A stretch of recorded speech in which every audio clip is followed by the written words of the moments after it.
বাংলাদেশের মানুষ করবেন কি করবেন না অন্য ব্যাপার, কিন্তু যদি আমাদের দেশের সরকার বা আমাদের রাষ্ট্র মনে করে যে শেখ হাসিনা তার পুরাতন ভৃত্য, দীর্ঘদিনের বিশ্বস্ত কর্মচারী এবং এখন মালিকের কর্তব্য যখন ভৃত্য বিপাকে পড়েছে তখন তাকে নিরাপত্তা দেওয়ার, আমি মনে করি সেটা আমার দেশের জন্য এটা ভালো সিদ্ধান্ত নয়। শেখ হাসিনার যা হবে বা হবে না সেটা বাংলাদেশের জনগণ বুঝবেন। এবং আবারও বলছি, শেখ হাসিনার আমলেও বাংলাদেশে হিন্দু নির্যাতন যথেষ্ট হয়েছে, সমস্ত বিরোধী কণ্ঠস্বর দমন করা হয়েছে।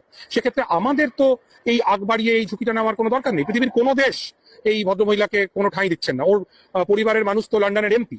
আমি কর্মসূত্রে লন্ডনে থাকি অনেকটা সময়। লন্ডনের 4জন বাঙালি এমপির মধ্যে একজন তো এই টিউলিপ সিদ্দিকী। সেই ইউকে সরকার সে পর্যন্ত এই ভদ্রমহিলাকে আশ্রয় দিচ্ছে না। তাহলে আমাদের কি দায় পড়েছে যে শেখ হাসিনাকে আমরা এখানে আশ্রয় দেব এবং মানুষের গালমন্দের শিকার হব? বাংলাদেশের মানুষের আমরা তো কোনো প্রয়োজন নেই। আমরা বাংলাদেশের মানুষের সঙ্গে তাদের যে সরকারই আসুক, ডান বাম মধ্যম যাই আসুক, আমরা তাদের সাথে একটা সুস্থ স্বাভাবিক সম্পর্ক নির্মাণ করবো।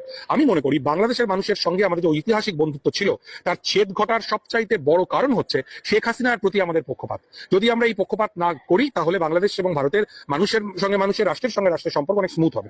শেষ একটি বিষয়, যে বাংলাদেশের গণ অভ্যুত্থান এবং ভারতীয় মিডিয়ার ভূমিকা, আপনি একজন সাংবাদিক হিসেবে কিভাবে দেখেন? আমার বলার অপেক্ষা রাখে না ভাই, এটা নিয়ে তো আমি একটু আগেই তো বললাম যে বিবিসি, ডয়েচে ভেলের মতো মিডিয়া, আন্তর্জাতিক মিডিয়া, তারা নিউজ করেছে, যেটা একজন সংবাদকর্মী হিসেবে খুব লজ্জার। কারণ আমিও একটা সময় পর্যন্ত ইন্ডিয়ান মিডিয়ার সঙ্গে ছিলাম, যে চূড়ান্ত অপতথ্য, মিস ইনফরমেশন, ফেক নিউজ প্রচার করা হয়েছে।